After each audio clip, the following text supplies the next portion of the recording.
Assalamualaikum warahmatullahi wabarakatuh. Presentasi materi hukum perancangan kontrak disusun oleh Herlin Kusmawati dan Olivia Nurfadila. Hakikat perancangan kontrak.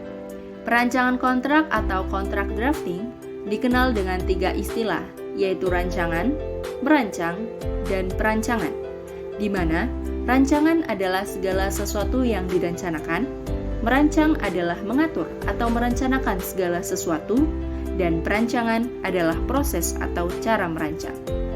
Kontrak adalah hubungan hukum antara dua pihak atau lebih, berdasarkan kata sepakat untuk menimbulkan akibat hukum atau hak dan kewajiban. Oleh karena itu, perancang kontrak adalah merupakan segala sesuatu aktivitas untuk mengatur dan merencanakan struktur, anatomi, dan substansi kontrak yang dibuat oleh para pihak. Asas-asas hukum kontrak.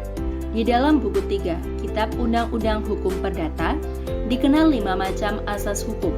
Di antaranya, asas kebebasan berkontrak, asas konsensualisme, asas pacta sunt servanda atau asas kepastian hukum, asas itikat baik, dan asas kepribadian.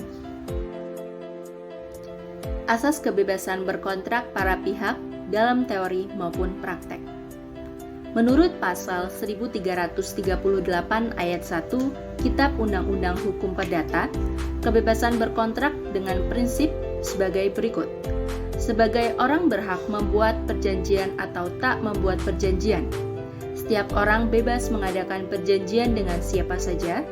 Setiap orang bebas memutuskan isi perjanjian, pelaksanaan perjanjian, dan persyaratan perjanjian, dan setiap orang bebas menentukan bentuk perjanjian apakah tertulis atau lisan. Dalam praktiknya, ternyata asas kebebasan berkontrak dapat mendatangkan ketidakadilan, karena asas ini hanya dapat mencapai tujuannya, yaitu mendatangkan kesejahteraan seoptimal mungkin, bila para pihak memiliki bargaining power yang seimbang.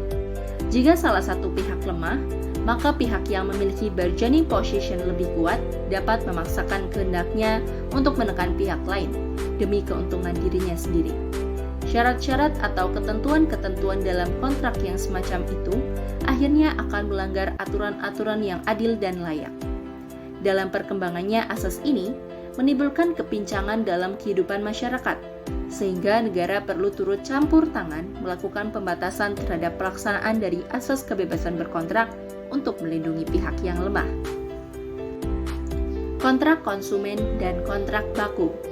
Standar kontrak atau perjanjian baku adalah penggunaan klausula eksonerasi dalam transaksi konsumen.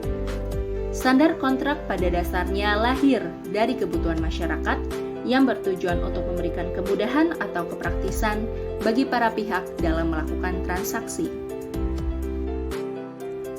Konsep dari perjanjian baku ini adalah janji-janji tertulis, disusun tanpa membicarakan isinya dan lazimnya dituangkan ke dalam sejumlah tak terbatas perjanjian yang sifatnya tertentu. Seterusnya, perjanjian baku adalah perjanjian yang isinya dibakukan dan dituangkan dalam bentuk formulir. Namun pada praktiknya, penggunaan perjanjian baku ini banyak merugikan konsumen. Mengapa demikian? Karena perjanjiannya sendiri dibuat secara sepihak. Dan apabila konsumen menolak dengan adanya perjanjian baku tersebut, maka konsumen tidak akan mendapat barang atau jasa yang diinginkan, karena perjanjian tersebut akan dijumpai dalam tempat lain. Hubungan antara perjanjian baku dengan asas kebebasan berkontrak. Kedudukan perjanjian baku dengan asas kebebasan berkontrak mengandung arti bahwa asas kebebasan berkontrak memberi ruang kebebasan kepada para pihak dalam membuat perjanjian apa saja. Hanya saja dalam menentukan isi dan bentuknya, biasanya konsumen tidak diberi kesempatan dalam hal ini. Klausa-klausa dalam kontrak. Identitas para pihak yang akan membuat kontrak, pendahuluan, biasanya berisi mengenai kedudukan atau posisi para pihak dalam kontrak.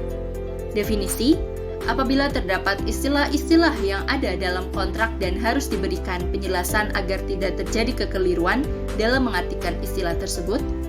ruang lingkup kontrak, bentuk kerjasama atau batasan dalam kontrak, hak dan kewajiban para pihak, ketentuan mengenai pembayaran termasuk metode atau cara pembayaran dilakukan, jangka waktu berlakunya kontrak dan cara pengakhirannya, pernyataan dan jaminan para pihak, ketentuan mengenai ganti rugi, klausul mengenai perpajakan yang harus dipenuhi para pihak, pemberitahuan atau cara memberikan notifikasi kepada pihak lain berkaitan dengan pelaksanaan perjanjian, pelanggaran dan sanksi, pembatalan kontrak, keadaan kahar atau force majeure, kerahasiaan, penyelesaian perselisihan termasuk yurisdiksi yang dipilih serta hukum yang berlaku, penutup, lampiran kontrak jika ada.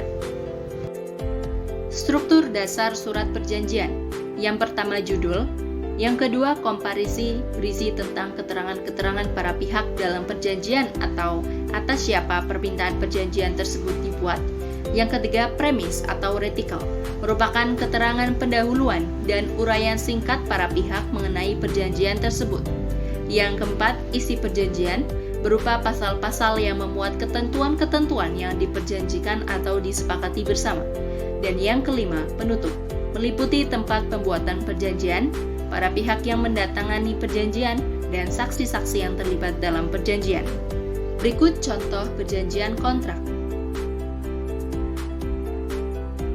Sekian dan terima kasih. Wassalamualaikum warahmatullahi wabarakatuh.